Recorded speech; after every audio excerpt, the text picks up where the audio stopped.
Seorang nenek yang menderita demensia membawa cucunya ke balkon, lalu mendudukkannya di kursi untuk menikmati pemandangan. Tiba-tiba, nenek itu seolah teringat sesuatu, lalu meninggalkan cucunya dan berbalik pergi. Jatuh dari lantai setinggi ini pasti akan berakibat fatal.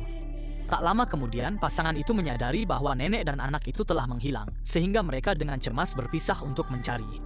Namun, luasnya rumah tua ini sungguh terlalu besar, sehingga mereka mencari cukup lama tanpa menemukan jejak apapun. Wanita itu, meskipun sudah sampai di balkon, tidak tahu bahwa anaknya berada di lantai 9. Tepat saat pasangan itu kebingungan, tiba-tiba terdengar suara nenek dari dalam rumah.